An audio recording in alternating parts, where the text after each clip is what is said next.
I'm Alex and welcome to Make Running Weird Again. In this video, I'm going to cover doing the most miles I've ever done before. Previously, the most I've done in a week is 70 miles. So this week, I'm looking to aim to hit 80 miles.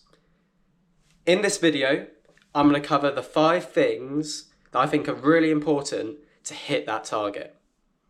Number 1, Zone 2 running. It makes no sense in the highest mileage week to run as fast as I can. Therefore, this week, I'm going to try and jog as much as I can, being around 80 to 90% of the time. Now, jogging, or the scientific term, is Zone 2 running. Typically, Zone 2 running is 120 beats per minute. So still having your heart rate up, but not going to that super anaerobic side of things. What I may try to do throughout the week is mix in some other zones in order to sharpen up and stay on track with other future goals. But the most of the time, I'll try and hit that Zone 2 running goal. Next up, nutrition. It is vital that I put the carbohydrates, proteins and fats that are needed in my body to hit that mileage goal. Typically, most of the time I'm going for runs in the morning. Therefore, I'm having some oats just before I head out, probably some coffee, and then I'll have some electrolytes to make sure I've got enough sodium and salts in me, especially if I've just done a workout from the previous day. Then I do the run, around 11 to 12 miles most of the time, in order to hit that goal. When I get back from the run, it's vital to have some protein around 30 minutes after completing that workout. What I've been trying to have is a small amount of like scrambled egg, for instance, on some toast. That will just help get the protein in quickly, and it's something I enjoy because I find quite tasty. For lunch, a lot of the time I'm just having carbonara. I'm in a big chicken carbonara stage, and I'm just really enjoying having that down me, and really good for me in terms of very tasty, got some lovely fats in there and carbohydrates. Mid-afternoon, it's so easy to then go for the chocolate and the crisps, and I'm not saying I haven't done that this week, but I try to have some kind of protein bar or cereal bar just to maintain those carbohydrates.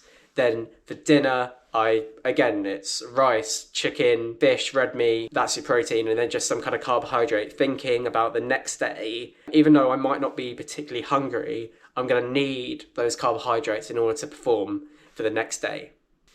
Strength and rehab is vital throughout the year, but especially vital when trying to do the most miles I've ever done in a week. Now, I've got a few tools, such as on my hamstring or on my glute, so doing some exercises like that to stay on top of it is vital.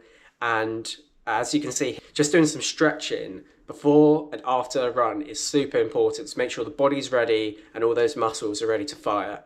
Synergies, or common goals. What I mean by this is my target for the week is to do the most miles I've ever done. Therefore, I want to surround myself with other common goals that are going to help me in that target. Now, one of those is doing a race on the Saturday. Having that race on the Saturday makes sure to be motivated. That's a really big one for me. What happens if you don't have a race at the weekend, or you're in a big training block? How do you stay motivated? There could be loads of other little things you could do. You could be targeting a workout. You could be on challenges with other friends and family. So there's other little things we can do to make sure we have common goals. Sleep. Now, I'm going to get my sleep up here. As you can see, there were some good days and there were some very not good days.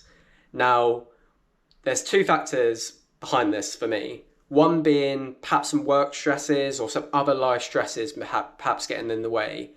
I can accept that, and I think what I'm quite good at is getting enough sleep on the following day, which is really important. The other factor could be, and I'm not blaming on external factors, but it could be the watch. So for instance, I've had some watches that are super generous, and I personally think I'm on a watch right now. It's a Garmin, I don't want to say the specific brand, but where it's a bit harsher on how much sleep I'm getting. So I technically think I got a bit more sleep than this, but in some ways the numbers don't lie. All right, so those are the 5 things that help me hit a highest mileage week.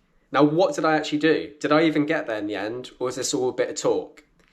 I hit, as you can see, 82 miles. I typically did around 11 miles in the morning pre-work, and I really enjoyed it. I'm typically not a very good person in the morning when it comes to doing running and that kind of activity. However, it was something I really look forward to. I like to run in the afternoon, so it was a nice change for me. I threw in a workout on the Thursday and a race on the Saturday, a cross-country race. And then on the Sunday, did a long hilly run around 17 miles. Those are the 5 things that helped me. I hope they help you if you want to do a high mileage week. And make sure to be safe out there. Don't go too silly and try to double your mileage, for instance. I hope you enjoyed the video. Make sure to like and subscribe to the video to watch out for the next one. And make sure you make running weird again.